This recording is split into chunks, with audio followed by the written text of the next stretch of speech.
Breaking చూస్తున్నాం. మరి కాసేపట్లో తెలంగాణ అసెంబ్లీ బడ్జెట్ సమావేశాలు ప్రారంభం కానున్నాయి. ఉభయ సభలు ఉద్దేశించి గవర్నర్ తమిళిసై సౌందరరాజన్ ప్రసంగించనున్నారు.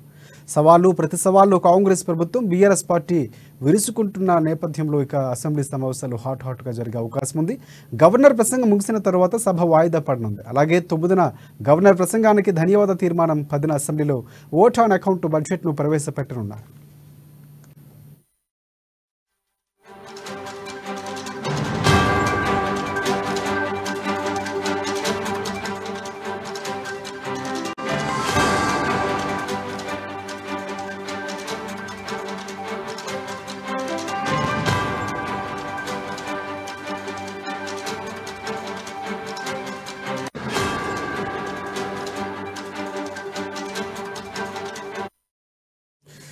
బ్రేకింగ్ చూస్తున్నాం. మరి కాసేపట్లో తెలంగాణ అసెంబ్లీ బడ్జెట్ సమావేశాలు ప్రారంభం కానున్నాయి. ఉభయ సభలను ఉద్దేశించి గవర్నర్ తమిళిసై సౌందరరాజన్ ప్రసంగించున్నారు. సవాళ్లు ప్రతి సవాళ్లు కాంగ్రెస్ ప్రభుత్వం బీఆర్ఎస్ పార్టీ విసురుకుంటున్న నేపథ్యంలో అసెంబ్లీ సమావేశాలు ఇప్పుడు హాట్గా జరిగే అవకాశం ఉంది. గవర్నర్ ప్రసంగం ముగిసిన తర్వాత సభ వాయిదా పడనుంది. అలాగే 9న గవర్నర్ ప్రసంగానికి ధన్యవాద తీర్మానం, 10వ తేదీన అసెంబ్లీలో ఓట్ ఆన్ అకౌంట్ బడ్జెట్ను ప్రవేశపెట్టనున్నారు. దీనికి సంబంధించి పూర్తి అప్డేట్స్ అందించేందుకు మా ప్రతినిధి రాంబాబు మనకి లైవ్ ద్వారా సమాచారం అందిస్తారు. రాంబాబు, చెప్పండి, ప్రధానంగా గవర్నర్ ప్రసంగం ఎలా ఉండబోతుంది? గతంలో గవర్నర్ ప్రసంగాన్ని కూడా వ్యతిరేకించిన పరిస్థితి, ఈసారి ఎలా ఉండబోతుంది? మరికొసేపట్లో అయితే బడ్జెట్ అసెంబ్లీ సమావేశాలు ప్రారంభం కాబోతున్నాయి. 11:30కు గవర్నర్ తమిళిసై సౌందరరాజన్ ఉభయ సభలు, అసెంబ్లీ ఇటు మండలి ఇద్దరిని ఉభయ సభలను ఉద్దేశించి అయితే ప్రసంగిస్తారు. ప్రసంగించిన తర్వాత ఈ రోజైతే గవర్నర్ ప్రసంగం తర్వాత సభ వాయిదా పడనుంది. మొత్తానికైతే ఈ యొక్క గవర్నర్ ప్రసంగం తర్వాత రేపు ఈ యొక్క గవర్నర్ ప్రసంగం ధన్యవాదాలు తీర్మానం ఉంటుంది. ఆ తర్వాత ఎల్లుండి బట్టి విక్రమార్క ఆర్థిక శాఖ మంత్రి బట్టి విక్రమార్క నేతృత్వంలో అసెంబ్లీలో బడ్జెట్ ప్రవేశపెట్టబోతున్నారు. మరొక వైపు శాసన మండలిలో దుద్దిల్ల శ్రీధర్ బాబు శాసనసభ వ్యవహారాల శాఖ మంత్రి బడ్జెట్ ను ప్రవేశపెట్టబోతున్నారు. మొత్తానికైతే బీఎస్సీ సమావేశం తర్వాత అసెంబ్లీ సమావేశాలు ఎన్ని రోజులు ఉంటాయి అనేది కూడా తెలిసేటువంటి అవకాశం ఉంది. ఈ 17వ తారీఖు వరకు కూడా అసెంబ్లీ సమావేశాలు అంటే బడ్జెట్ సమావేశాలు నిర్వహించాలని చెప్పేసి రాష్ట్ర ప్రభుత్వం అయితే భావిస్తున్నారు. దీనికి సంబంధించి ఇప్పుడు మనం అసెంబ్లీ దగ్గర ఉన్నాం. అసెంబ్లీ దగ్గర కూడా భారీ బందోబస్తును అయితే ఏర్పాటు చేయడం జరిగింది. ఇప్పటికే ఇటు పోలీసులు కూడా వచ్చేటువంటి ప్రతి ఒక్క వెహికల్ కూడా క్షుణ్ణంగా పరిశీలించిన తర్వాతనే లోపలికి అయితే అనుమతిస్తా ఉన్నారు. దానికి సంబంధించి ఇప్పటికే ఇటు ఎమ్మెల్యేలు ఒక్కొక్కరు కూడా ఇప్పుడు అసెంబ్లీకి చేరుకుంటున్నారు. మరొక వైపు ఇటు బల్మూరి వెంకట్, నూతనంగా ఎన్నికైనటువంటి బల్మూరి వెంకట్ ఎమ్మెల్సీగా ఎన్నికైనటువంటి బల్మూరి వెంకట్ అమరవీరుల స్థూపం గన్పార్క్ దగ్గర ఉన్నటువంటి అమరవీరుల స్థూపానికి నివాళులు అర్పించి ఇటు శాసన మండలి బడ్జెట్ సమావేశాలకైతే వెళ్తున్నారు. మొదటిసారిగా అతను శాసన మండలి సభ్యునిగా ఎన్నికైన తర్వాత వెంకట్ ను మనం లైవ్ లో చూస్తా ఉన్నాం. ఈ యొక్క బడ్జెట్ సమావేశాలకు హాజరవుతా ఉన్నారు. అతను బస్సులో దిగి నేరుగా ఒక ఉద్యమకారునిగా గతంలో ఏ విధంగానైతే వచ్చారో అదే నేపథ్యంలో ఉంటాయి ఇక్కడికి ఈ యొక్క సమావేశాలకైతే బస్సులో వచ్చి అమరవీరుల స్థూపానికి నివాళులు అర్పించి బడ్జెట్ సమావేశాలకైతే హాజరు కావడం జరిగింది. మరొక వైపు ఈ యొక్క రాష్ట్ర ప్రభుత్వం అది అత్యంత ప్రతిష్టాత్మకంగా తీసుకున్నటువంటి ఈ యొక్క 6 గ్యారెంటీలకు సంబంధించినటువంటి అంశంలో 2 గ్యారెంటీలు ఈ రోజు ముఖ్యమంత్రి మరి దీనిపైన ఒక ప్రకటన చేసేటువంటి అవకాశం అయితే కనపడుతున్నది. మరొక వైపు నూతనంగా ఎన్నికైనటువంటి ఈ యొక్క ఎమ్మెల్యేలు కూడా 2 రోజుల ఓరియంటేషన్ ప్రోగ్రామ్ కూడా పెట్టాలని చెప్పేసి రాష్ట్ర ప్రభుత్వం భావిస్తున్నది. దీనికి ఒక సీనియర్ ఐఏఎస్ అధికారిని కూడా దీనికి నియమించింది. వాళ్ళకు మంత్రులు ఇటు సమాధానం కూడా వాళ్ళు అడిగినటువంటి ప్రశ్నలకు సమాధానం వెంటనే ఇచ్చే విధంగా కూడా వాళ్ళందరినీ కూడా సంసిద్ధం చేసింది. ఈ అత్యంత ప్రధానమైనటువంటి మరొక అంశం, ఈ రోజు బడ్జెట్ సమావేశాల తర్వాత రేపు గవర్నర్ ప్రసంగానికి ధన్యవాదాల తీర్మానం అయిపోయిన తర్వాత ఎల్లుండి అంటే బడ్జెట్ ప్రవేశపెట్టిన తర్వాత ఈ యొక్క బడ్జెట్ సమావేశాలు కూడా హాట్ గా జరగబోతా ఉన్నాయి. మొత్తానికైతే గతంలో ఉన్నటువంటి 10 సంవత్సరాలు ముఖ్యమంత్రిగా చేసినటువంటి కేసీఆర్ ఇటు ప్రతిపక్ష నాయకులు హోదాలో అసెంబ్లీ బడ్జెట్ సమావేశాలకైతే హాజరు కాబోతా ఉన్నారు. ఒకవైపు ఇటు బీఆర్ఎస్ త్రయం వీళ్ళందరూ కూడా హరీష్, కేటీఆర్, ఇటు రేవంత్ ను ఏ విధంగా ఎదుర్కొంటారా, లేకపోతే ఆ బీఆర్ఎస్ పక్షానికి లేకపోతే కాంగ్రెస్ పక్షానికి మధ్య హాట్ గా చర్చ జరగబోతున్నది. కేఆర్ఎంబి మంటలు రాష్ట్రంలో చెలరేగుతున్నాయి. దీనికి సంబంధించినటువంటి కృష్ణా రివర్ మేనేజ్మెంట్ బోర్డు, అటు కాళేశ్వరం సంబంధించినటువంటి మిషన్ భగీరథకు సంబంధించినటువంటి అవినీతి పైన రాష్ట్ర ప్రభుత్వం ప్రశ్నించాలనుకుంటున్నది. గత సర్కార్ అవినీతిని 1000 కోట్ల రూపాయల దోపిడీని ప్రశ్నించాలని చెప్పేసి ఇటు దీనిపైన ఇటు అసెంబ్లీలో చర్చ జరిగేటువంటి అవకాశం ఉంది. మరొక వైపు కూడా బీఆర్ఎస్ సభ్యులు కూడా దీనికి చర్చకు సై అంటున్నారు, సవాల్ విసురుతా ఉన్నారు, నేను దేనికైనా సిద్ధమని చెప్తున్నారు. మొత్తంకైతే ఈ యొక్క అసెంబ్లీలో ఎన్నడూ లేని విధంగా ఇటు అధికారానికి ఇటు పాలక పక్షానికి మధ్య పెద్ద ఎత్తున చర్చ జరిగేటువంటి అవకాశం అయితే కనపడతా ఉంది. ఇప్పటికే ఈ యొక్క బడ్జెట్ సమావేశాలకైతే ఇటు డిప్యూటీ సీఎం ఈ రోజు పోచమ్మ ఆలయంలో కూడా పూజలు చేసి రావడం జరిగింది. మరొకవైపు రేవంత్ రెడ్డి ముఖ్యమంత్రి మరి కొద్దిసేపట్లో ఇంట్లో పూజలు చేసిన, తన కుటుంబ సమేతంగా పూజలు చేసిన అనంతరం ఇటు బడ్జెట్ సమావేశాలకైతే హాజరు కాబోతున్నారు.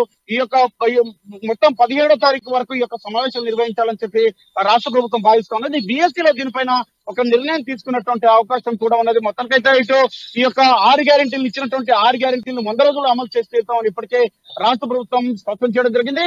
నిన్ననే 441 కారుణ్య నియామకాలు కూడా చేపట్టింది. మరొక వైపు ఇటు 6,956 నర్సింగ్ పోస్టులను కూడా నియామక పత్రాలు ఇచ్చింది. దీంతో ఇటు ఉద్యోగాలు కూడా ఇటు గ్రూప్ 1 సంబంధించినటువంటి ఇప్పటికే ఇటు 503 పోస్టులతో పాటుగా మరొక 64 పోస్టులను జత చేసి గ్రూప్ 1 నిర్వహించాలనుకుంటుంది. 15,000 ఖాళీలను పోలీసు రిక్రూట్మెంట్ కూడా ఇవ్వాలని చెప్పేసి భావిస్తున్నట్టు ఉద్యోగాల కల్పనకు సంబంధించినటువంటి అంశంలో రాష్ట్ర ప్రభుత్వం కట్టుబడి చెప్పేసి ఉద్యోగాల నియామకం చేపట్టి తీరుతామని చెప్పేసి రాష్ట్ర ప్రభుత్వం చెప్తా ఉన్నది. ఈ యొక్క బడ్జెట్ సమావేశంలో ఈ యొక్క ఉద్యోగ నియామకాలకు సంబంధించి కూడా ప్రకటన ఉండబోతున్నట్టు తెలుస్తోంది. మొత్తానికి ఇప్పుడు ఏ పోస్టులు కూడా భర్తీ చేసేటువంటి అవకాశం ఉంది. ఈ యొక్క బడ్జెట్ సమావేశాలు ఓటాన్ అకౌంట్ కి వెళ్లేటువంటి అవకాశం కూడా కనపడుతుంది. ఎందుకంటే ఒకవైపు పార్లమెంట్ ఎన్నికలు సమీపిస్తా ఉన్నాయి. ఈ యొక్క బడ్జెట్ సమావేశాల లోపే మరి 15 తారీఖు తర్వాత ఇటు నోటిఫికేషన్ కూడా వెలువడేటువంటి అవకాశం ఉన్నట్టు కూడా అత్యంత విశ్వసనీయ సమాచారం ప్రకారం తెలుస్తా ఉన్నది. దీంతో బడ్జెట్ సమావేశాల తర్వాత వెంటనే ఇటు పార్లమెంట్ నోటిఫికేషన్ వచ్చేటువంటి, లోక్సభ ఎన్నికల నోటిఫికేషన్ వచ్చేటువంటి అవకాశం ఉంది. కాబట్టి ఇటు పూర్తి స్థాయి బడ్జెట్ వెళ్లేలా కనబడతలేదు. ప్రస్తుతం ఉన్నటువంటి పథకాలను, అదేవిధంగా ఇటు ఓటాన్ అకౌంట్ బడ్జెట్ ద్వారా వెళ్లి ఉన్నటువంటి లోక్సభ ఎన్నికల లోపు జరగాల్సినటువంటి ఖర్చులకు రాష్ట్ర ప్రభుత్వం నిర్ణయాలకు సంబంధించినటువంటి బడ్జెట్ ను మాత్రమే రూపొందించేటువంటి అవకాశం కూడా కనబడుతోంది. ఇప్పటికే ఆర్థిక శాఖ ప్రతిపాదన తీసుకుంది, బడ్జెట్ ను కూడా రూపొందించింది. కాబట్టి ఈ బడ్జెట్ ను కూడా ఎల్లుండి ప్రవేశపెట్టున్నారు. మరి దీని మీద పూర్తి స్థాయి బడ్జెట్ అని చెప్పి కొంతమంది చెబుతున్నా కానీ ఇది ఓటాన్ అకౌంట్ కూడా వెళ్లేటువంటి అవకాశం ఉంది చెప్తా ఉన్నారు. ఈ రోజు దాని మీద పూర్తి స్థాయి లేకపోతే ఓటాన్ అకౌంట్ బడ్జెట్ అనేది మరికొద్ది సేపటి తెలవనుంది. మొత్తానికైతే ఇటు అసెంబ్లీ బడ్జెట్ సమావేశాలు స్టార్ట్ కాబోతున్నాయి. 11:30కైతే ఇటు గవర్నర్ తమిళిసై సౌందరరాజన్ అయితే ఉభయ సభలను ఉద్దేశించి ప్రసంగించబోతున్నారు. గతంలో తమిళిసై మాట్లాడినటువంటి ఈ యొక్క ఉభయ సభలను ఉద్దేశించి ప్రసంగాన్ని అయితే బీఆర్ఎస్ పక్షం అయితే పూర్తిగా వ్యతిరేకించింది. కేవలం ఇది కాంగ్రెస్ పార్టీ రాసిచ్చినటువంటి స్క్రిప్ట్ ని చదివారని చెప్పేసి ఆరోపణలు చేశారు. కానీ తమిళిసై సౌందరరాజన్ కూడా ఇటు ప్రభుత్వం చేసినటువంటి మంచి పనులను ఖచ్చితంగా కొనియాడాల్సిందే, అభినందించాల్సిందే అని చెప్తా ఉన్నారు. రాష్ట్ర ప్రభుత్వం తీసుకున్నటువంటి నిర్ణయాలు గత ప్రభుత్వం నిర్లక్ష్య వైఖరికి ఇటు ప్రతిబింబంగా పాలన జరిగిందని చెప్పేసి, 10 ఏళ్ల పరిపాలన రాచరిక పాలన జరిగిందని చెప్పేసి ఇప్పుడున్నటువంటి కొత్తగా ఎన్నికైనటువంటి కాంగ్రెస్ ప్రభుత్వం ప్రజాప్రభుత్వం ప్రజల పక్షాన ముందుకెళ్తుందని చెప్పేసి, సంక్షేమమే ధ్యేయంగా ప్రజల సమస్యల పరిష్కారమే ధ్యేయంగా ముందుకెళ్తుందని చెప్పేసి కూడా ఇటు సౌందర్యరాజన్ స్పష్టం చేయడం జరిగింది. మొన్న జరిగినటువంటి రిపబ్లిక్ డే సందర్భంగా కూడా ఇటు రాష్ట్ర ప్రభుత్వాన్ని కొనియాడినటువంటి సందర్భం ఉంది. కాబట్టి ఇటు సౌందర్యరాజన్ ప్రసంగానికి మరొకసారి కూడా చర్చ జరిగేటువంటి అవకాశం కనబడుతుంది. ప్రధానంగా ఇంకొక అంశం చూసుకోవచ్చు మనం. అంటే మొట్టమొదటిసారిగా 2 సార్లు తెలంగాణ రాష్ట్రానికి మొట్టమొదటి సీఎంగా ఉన్నటువంటి కేసీఆర్ ఈసారి అసెంబ్లీకి రాకపోతున్నారు. ఆయన ప్రతిపక్ష నేతగా కూర్చోబోతున్నారు. సో ఈసారి ఆయన వస్తారా రాదని కొన్ని సందిగ్ధం ఉన్నటువంటి పరిస్థితి, వస్తున్నట్లు క్లారిటీ ఏమైనా ఉన్నటువంటి పరిస్థితి ఉందా? ఎందుకంటే పూర్తిస్థాయిలో ఇప్పుడు బయట జరుగుతున్నటువంటి హరీష్ రావు కూడా ఇది శాంపుల్ మాత్రమే, కేఆర్ఎంపీకి సంబంధించి పూర్తిస్థాయిలో అసెంబ్లీలో చర్చిస్తాం, అసలు సినిమా చూపిస్తామని కొన్ని వ్యాఖ్యలు చేశారు. సో ఈసారి ఖచ్చితంగా కేసీఆర్ వచ్చినటువంటి పరిస్థితులు కనిపిస్తున్నాయా? ఉంటే కనుక ఎలా ఉండబోతుంది? హరీష్ రావు కేటీఆర్ చెప్పడమే కాదు, ఇటు స్వయంగా కేసీఆర్ కూడా ఇటు తెలంగాణ భవన్ వేదిక కూడా ఒక ప్రకటన కూడా చేయడం జరిగింది. మా పార్టీని టచ్ చేసి చూడండి, ఇంకా ఇప్పుడే అయిపోలేదు, అసలు స్టార్ట్ అయిపోయింది. అసెంబ్లీలో చూసుకునే పద్ధతిలో కూడా కేసీఆర్ మాట్లాడినటువంటి పరిస్థితి ఉంది. కాబట్టి అప్పటికే కేసీఆర్ కూడా కృష్ణా పర్యాటక ప్రాంతానికి సంబంధించినటువంటి ఎమ్మెల్యేలను, ఎంపీలను కూడా పిలిచి మాట్లాడినటువంటి పరిస్థితి ఉంది. వాళ్ళకు కూడా ఈ యొక్క అంశం పైన తర్ఫీదు కూడా ఇవ్వడం జరిగింది. అంటే కేసీఆర్ కూడా స్పష్టంగా ఒక చెప్పకనే చెప్పారు. అసెంబ్లీలో ఇటు ఎంపీలు, ఎమ్మెల్యేలు, ఇటు రేవంత్ సర్కార్ ఎదుర్కొనేందుకు ఇటు కేటీఆర్, హరీష్, కవిత వీళ్ళందరూ కూడా ఇటు సిద్ధంగా ఉన్నారని చెప్పేసి చెప్పకనే చెప్పారు. అంటే దీంతో అసెంబ్లీలో కేసీఆర్ రావడం పక్క, అసెంబ్లీకి రావడమే కాకుండా కేఆర్ఎంపీ పైన, కాళేశ్వరం పైన ఇటు ప్రభుత్వం చేస్తున్నటువంటి ఆరోపణలను ఎదుర్కొనేందుకైతే సిద్ధంగా ఉండాలని చెప్తా ఉన్నారు. మరొకవైపు ఇటు మిషన్ భగీరథలో, మిషన్ కాకతీయలో, ఇటు వైద్యారోగ్య శాఖలో, ఇటు వివిధ ఐటీ పరిశ్రమల రంగంలో కూడా అనేక రకాలైనటువంటి అవినీతి జరిగిందని చెప్పి రాష్ట్ర ప్రభుత్వం చెప్తా ఉన్నది. ఈ నేపథ్యంలోనే రాష్ట్ర ప్రభుత్వం ఇటు శ్వేతపత్రాన్ని కూడా విడుదల చేయబోతున్నది. కాబట్టి ఈ యొక్క శ్వేతపత్రం విడుదల చేస్తున్నటువంటి నేపథ్యంలో రాష్ట్ర ప్రభుత్వాన్ని ధీటుగా ఎదుర్కోవాలని చెప్పేసి కూడా బీఆర్ఎస్ భావిస్తా ఉన్నది. అందుకు గాను తమ సభ్యులకు కూడా తర్ఫీదు ఇచ్చినట్టు తెలుస్తా ఉంది. మరొకవైపు ఇటు నల్గొండలో ఈ నెల 13న జరగబోయేటువంటి రైతు గర్జన ఏదైతే కృష్ణా పరివాహక ప్రాంతానికి సంబంధించినటువంటి రైతులు నష్టపోయినట్టు పోతా ఉన్నారు.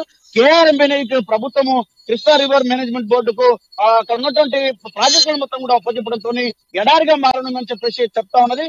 కానీ కాంగ్రెస్ ప్రభుత్వం మాత్రం గత 10 ఏళ్లలో ఇటు నల్గొండ జిల్లాను కానీ, మహబూబ్నగర్ జిల్లాను కానీ, రంగారెడ్డి జిల్లాను కానీ, ఇటు హైదరాబాద్ కూడా తాగునీరు వచ్చే విధంగా ప్రయత్నం చేయలేదు. ఉన్నటువంటి ప్రాజెక్టులు మొత్తం కూడా పూర్తి స్థాయిలో నిర్మాణం చేయలేదని చెప్పేసి ఏ ఒక్క ప్రాజెక్టు ద్వారా చుక్కునీరొచ్చేటువంటి పరిస్థితి లేదని చెప్పేసి దీనిపైన బీఆర్ఎస్ సర్కారు ఆ యొక్క ప్రాంతాన్ని ఎడారి చేసిందని చెప్తున్నటువంటి నేపథ్యంలో రెండు పక్షాల మధ్యన మాటల యుద్ధం అయితే కొనసాగుతుంది. దీంతో అసెంబ్లీలో పెద్ద చర్చ అయితే జరగబోతూ ఉన్నది.